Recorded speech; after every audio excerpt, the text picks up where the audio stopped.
Bonjour à tous et toutes, ravi de vous retrouver pour le Good Morning Trading nocturne, puisqu'il est un peu plus de 4 heures du matin. Je voulais vous mettre en garde contre ces jours particuliers. Il nous reste encore mardi, mercredi.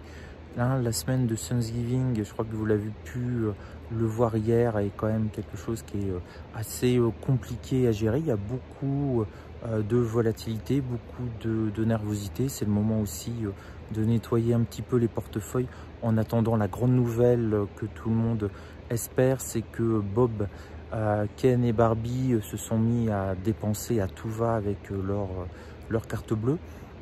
Alors on a eu une séance un peu en dents de scie hier. Séance européenne, on a fini dans le rouge, lié aux craintes au Covid-19 et notamment à la chancelière allemande qui n'a pas beaucoup rassuré en disant qu'il fallait absolument prendre des mesures drastiques. Ils ont l'air un petit peu en difficulté en Allemagne en ce moment. Il faut dire que le taux de vaccinés est bien inférieur à celui de la France. Pour une fois, on dépasse les Allemands. Première chose, donc ce qui explique la vague de baisse en Europe, si l'Allemagne se remet à reconfiner partiellement un petit peu et tout, c'est tout le moteur économique de l'Union européenne qui en pâtit.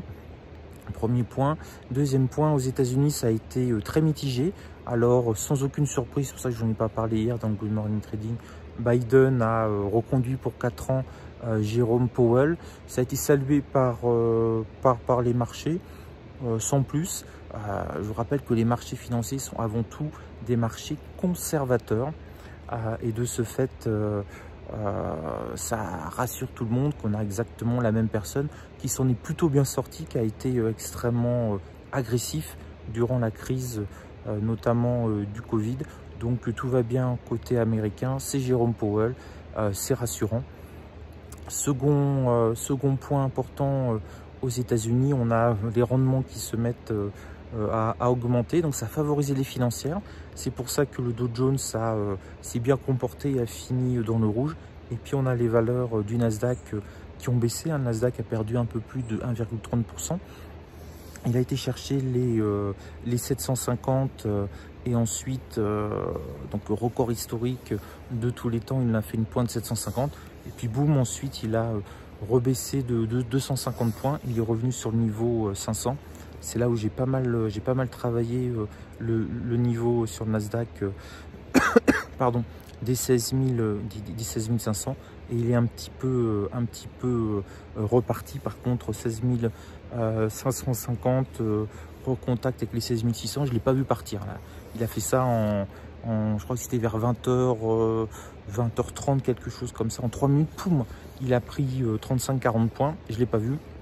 Ah, si, je l'ai vu partir, mais j'ai pas été du tout agressif, donc bon, j'ai loupé ça. Intéressant, très intéressant sur Nasdaq ce qui s'est passé hier. Le Nasdaq a baissé parce qu'on a notamment Alphabet qui s'est pris une bonne petite claque. Et à l'opposé, on a Apple.